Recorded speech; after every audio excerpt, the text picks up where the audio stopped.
Good morning, YouTube. A friend of mine out in the central northern states, not positive, I believe he's somewhere up around Black Hills region. He has a series of videos he calls Sty Stories. Well, after telling him briefly in comments of something that occurred in my life many, many years ago, and he thought it was a very interesting tale, he's convinced me I should start a series of my own along the same lines. Only since my name ain't Sty, I'm not calling them Sty Stories. I haven't yet decided exactly what I'm going to call this series. Perhaps Life with Embarados. It has some potential. So for now, that's what I'm going to call it. Life with Embarados. Now this particular instance was just over 5.5 decades ago. Yes, boys and girls, I'm a very old man. I was out hunting. It was been my second season hunting on my own. I was just over 15. I was carrying a Model 37 Winchester single-shot shotgun. Yes, it's the same shotgun I have a video about, hoping that one day somebody will spot it and provide me with information so I can retrieve it. Not that it has any great value in and of itself. I was once told about 2 years before it was stolen from me that it had a total sum value of $50. If I were to try and sell it. It has a great deal more value to me than that. But I digress.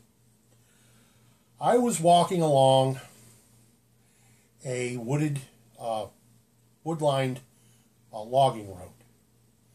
And I had missed 2 shots that morning already on deer. One thanks to a pack of coyotes, and one thanks to my having a little bit of a buck fever and stepped in a hole just as I squeezed the trigger and missed my shot. I had just 1 slug left. And for those of you who are not that well educated to gauge versus caliber, a 16 gauge shotgun slug is 62 caliber.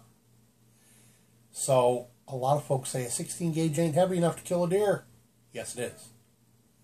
They were killing deer with 30 caliber muzzle loaders over 100 years before I started hunting with a 16 gauge shotgun.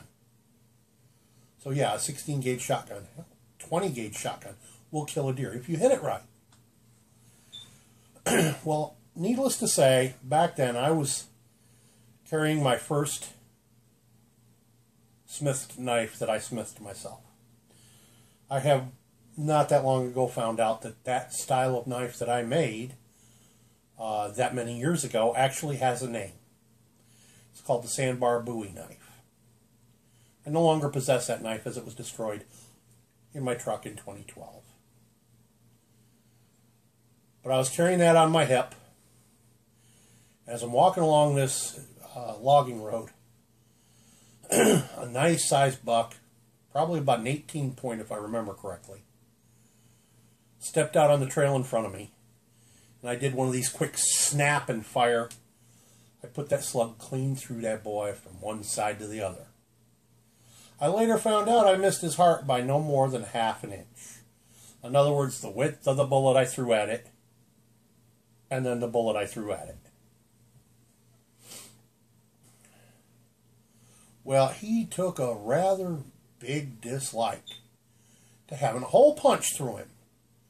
He turned and looked at me, and now, usually deer will take off and run. But this old boy, he was having no part of that. I guess I was just inside his fight or flight zone. He turned and charged. Now, I had no slug left. Had no buckshot on me, because well, I just didn't. I had 2 choices. Drop the gun and go for my knife and try and wrestle him to the ground for table meat that way. Or you turn the gun around and use it like a club. Well, Let's be clear, the gun I had at the time was a very old model. I had gotten it from the old man who had bought it used probably 40 years earlier. Well, so what I did is I swung that gun around. Ah, damn, that's good coffee. John. And yes, I'm drinking coffee today, not tea. Well, I swung that shotgun around and I drove the butt right between that buck's eyes. And lo and behold, that stock just wasn't having no part of that. It shattered into about 8 pieces. I guess people who'd had it before me didn't take good care of it, and it all dry rotted inside, and it crumbled. Well, it staggered the buck a minute, long enough for me to turn the shotgun around and hold it like this, sticking out both sides of my hand, and catch it in his antlers. And at the same time, I'm drawing my knife, and I just reach around and cut that old boy's throat.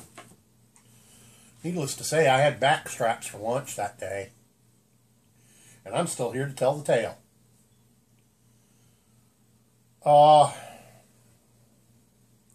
This is why in my previous video, when I described my shotgun, I describe it as having a blonde maple rear stock and what appears to be walnut or rosewood forestock.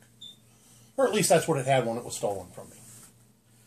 Because I took what was left of the old stock off the gun, and I picked up the pieces, took them to school with me, and there was a teacher there who made handcrafted recurve bows.